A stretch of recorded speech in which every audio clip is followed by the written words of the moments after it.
Bonjour à toutes et à tous, c'est le docteur Damou, j'espère que vous allez bien. Aujourd'hui, vidéo, perte de poids et hypnose, que dit la science? Donc ça, c'est en réponse à un commentaire que j'ai vu passer en dessous d'une des vidéos que j'ai faites.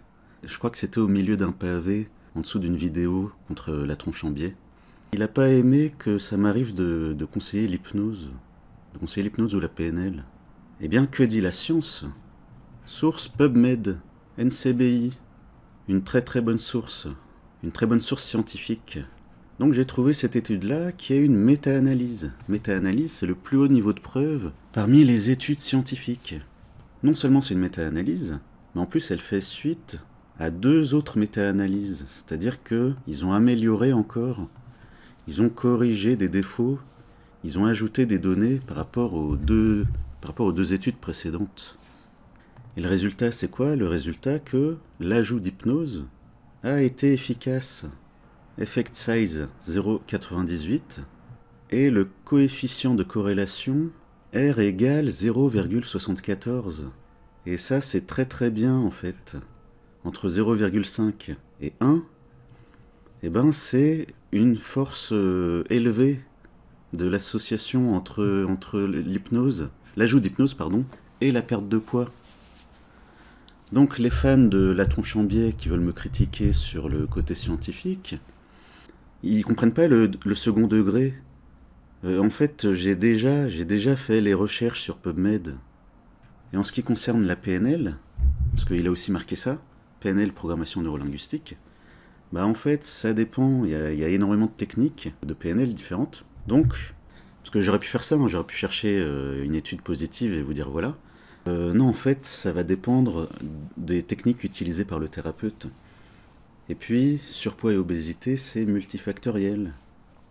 Donc les fans de la tronche en biais, vos critiques négatives sur le fond, j'ai même pas envie de les lire en fait. Et votre technique de mettre un pavé pour qu'ensuite je passe une heure à répondre à tout, pour qu'ensuite vous repreniez en disant non, c'est pas assez, une étude c'est pas assez, on en veut une autre. Et puis en voilà une étude qui contredit. En fait, je suis vraiment médecin, ça veut dire que j'ai des préoccupations de médecin. Ma préoccupation de médecin, c'est d'aider les gens tout de suite. Et pas de leur dire attendez 10 ans le temps que la science avance.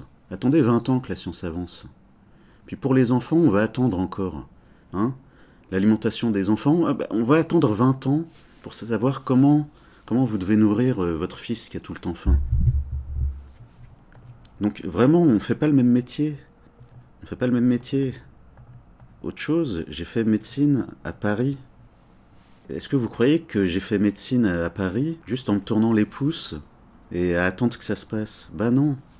On avait un module entier de lecture critique d'articles et c'était au programme du concours de 6e année, le concours le plus déterminant pour la carrière d'un étudiant en médecine et d'un futur médecin. Donc ouais, je sais ce que c'est une méta-analyse, je sais chercher sur PubMed. Puis j'ai fait une thèse aussi. Alors il y a des gens qui disent « Ah, c'est juste une thèse d'exercice. » Bah sauf qu'on la fait pas comme ça c'est pas un roman en fait, la thèse d'exercice de médecine. Donc ouais, je connais déjà ce vocabulaire de scientifique de bureau. Sauf que moi, on me demande ensuite de faire des ordonnances et des prescriptions en fait. Ce qui n'est pas le cas du scientifique de bureau, qui se contentera de mettre des conclusions du genre d'autres études complémentaires devraient être faites. C'est une piste à explorer. Ou alors pire, ils font des conclusions qui n'ont rien à voir avec leur étude.